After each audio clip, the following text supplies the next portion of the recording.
Hello everyone and welcome to Something from the Shed, and in today's episode I'm just going to give you guys an update of what I've been up to and what I'm going to get up to in the future.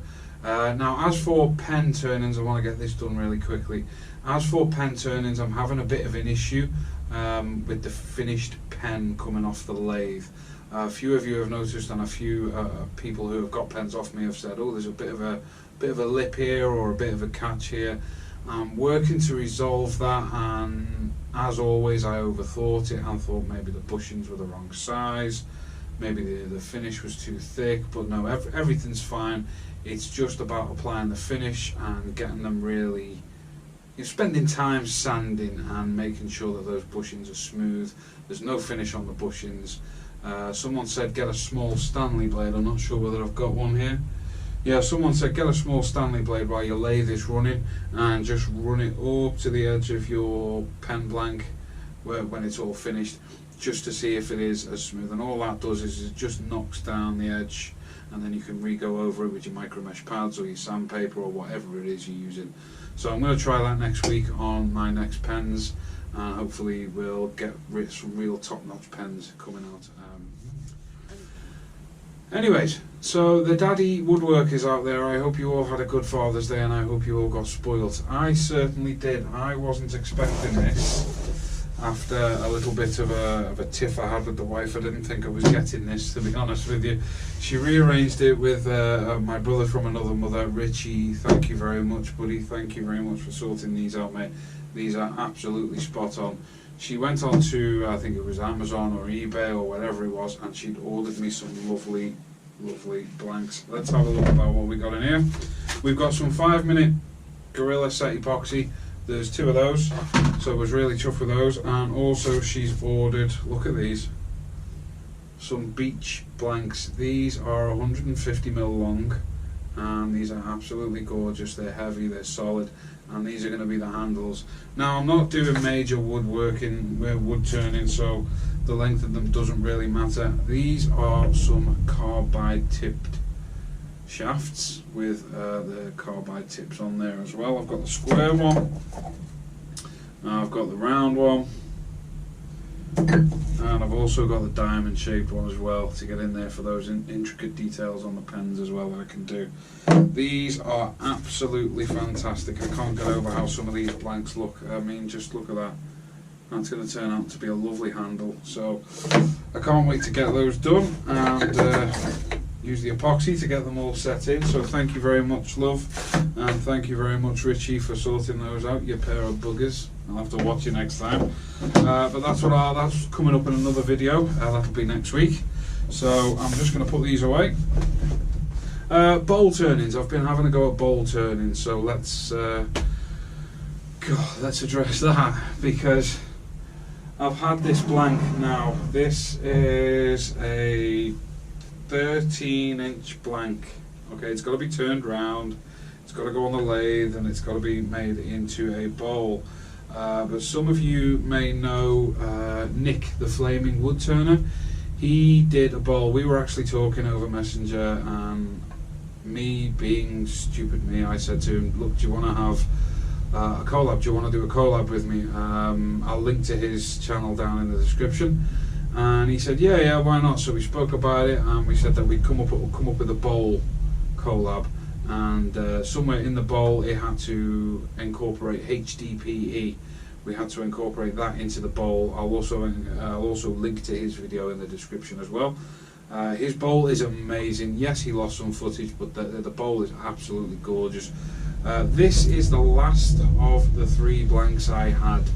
I haven't got video footage of the other 2 bowls being turned.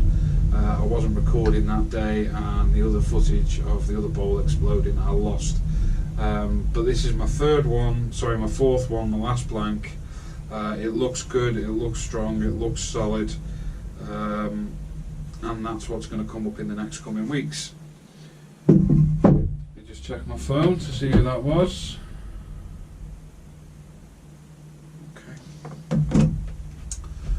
So the next bowl I'm doing is the last of the French oak loose change bowls. This is 2 pieces of French oak glued together. Use of both You have all seen my videos for these that I've put out there. I'm really looking forward to this one. This is the last one, and this is for a special guy who helped me out massively, and I can't thank him enough. So this will be your bowl. Also, I have a very big milestone coming up. I don't want to jinx it, but I'm going to mention it anyway. I can't wait to reach my 500 subscriber mark on my channel, simply because I've got an absolutely gorgeous bowl to give away. You can't enter yet until I reach that 500 subscriber mark and I release the video. You'll be able to enter when the video is out, and I will give it a 2-week run on the video, and then I'll do a random draw to see who gets this bowl. Now, I made 2 of these blanks because I wanted to practice on one first, and I'm so glad I did because I made a few mistakes. But this will be the finished bowl. This is the first practice one I made on, and if you've got a keen eye, and you can see on the video there, you'll see a few of the mistakes.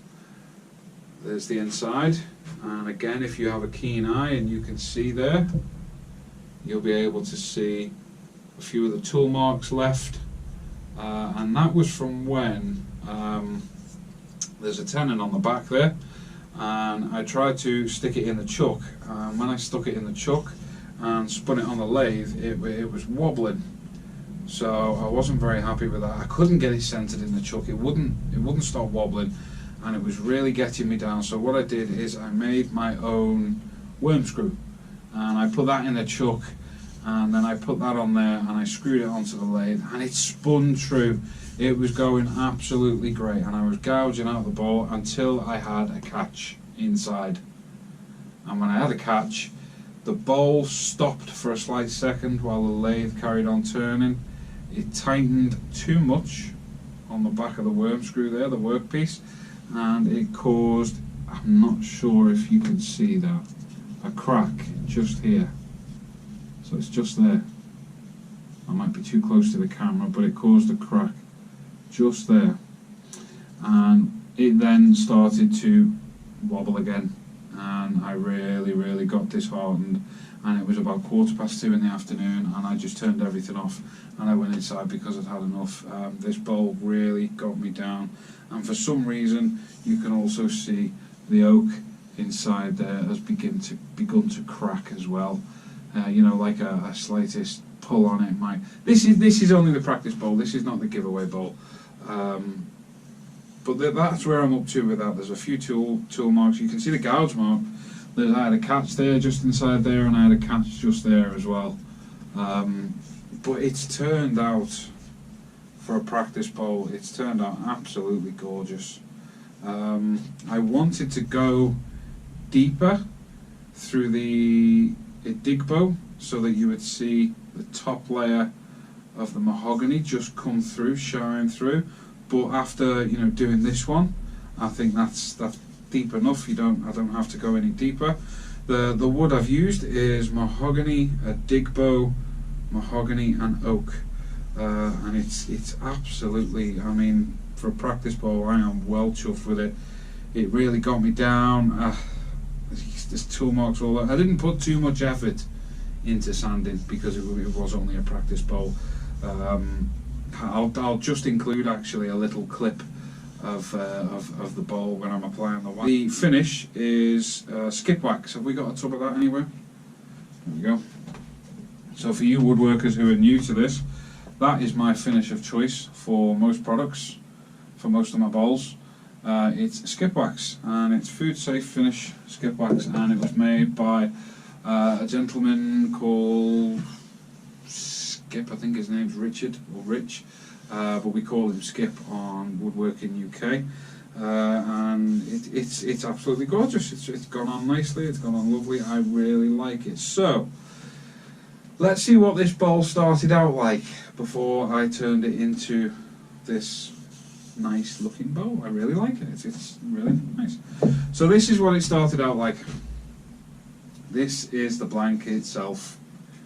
And what I ended up doing is I ended up sticking it in the vise and taking a measurement across there and then applying it to there and then cutting off the excess. so it was square, so we didn't have, you know, I wasn't cutting away too much material. But that's what it started out like, and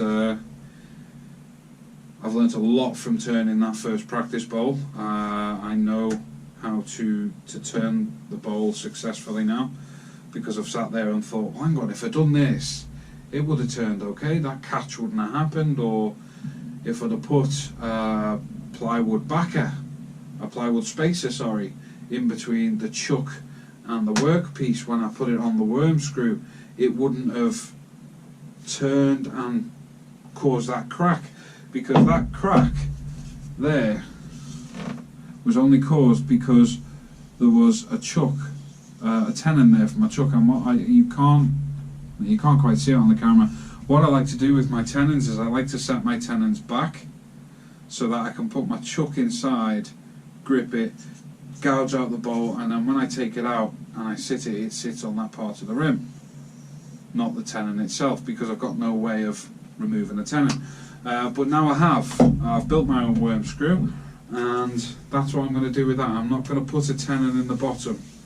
I'm just going to round it off, put the centre in, and then put it up to the worm screw and get it nice and tight and get it on the lathe and hopefully gouge out the centre. So if you want to be in with a chance of winning my 500 subscriber bowl giveaway, then wait for the video to come out when I reach that 500 subscriber mark. And if you're not a subscriber, what are you doing? Go and hit the button now, go and hit the subscribe button and ring that little bell so you get all the notifications of when I produce my videos. I am a novice wood turner, I am a novice woodworker. I built my own workshop out of pallets and reclaimed materials.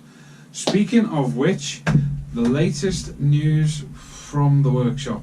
I will be doing my workshop tour inside and out and talking about every step that I took. Don't sit there and go, oh, it's going to be boring. It's not. You've got to understand it from me. I built this workshop from the ground up.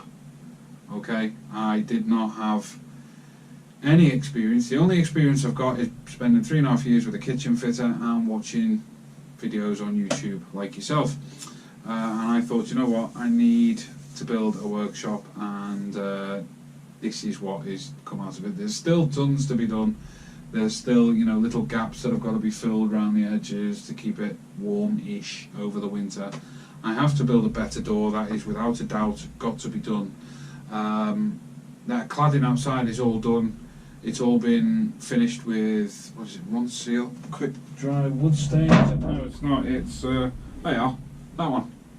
I've sealed my wood outside, my cladding, with that, and it's absolutely fantastic. I took a bucket of water the other day and I just threw it over the side just to see what it did, and all the water just trickled off like water off a duck's back, so to speak. However, when I did it off the untreated side, it soaked in. It stuck to the wood and it soaked in, so with the hot days that we had, I let that dry and let it dry out some more, and then a couple of days later I threw a load of that stuff over it, and it's absolutely fantastic. I want to talk about another thing that I've been doing as well.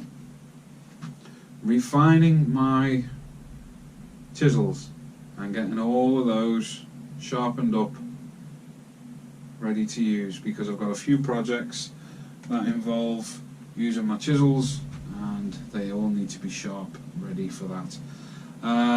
Other than that, guys, what you're going to see in a minute is my new intro. So first, at the end of the video, I'll play my old intro, and then straight after that I'll play my new intro. And what I want you guys to do is, in the comments below, comment anything you thought about the video or any questions that you might have that I can answer in the future. But at the end of your comments, just put I like 1 or 2.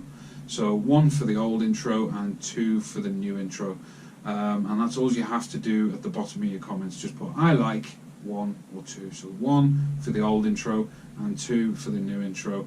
I hope you guys have what is left of this lockdown. Everything's okay. I hope you guys are still getting out to the workshops or sheds or whatever it is you've got and keeping yourselves occupied. Thanks for watching, guys, and I will see you in the next project video. Take care.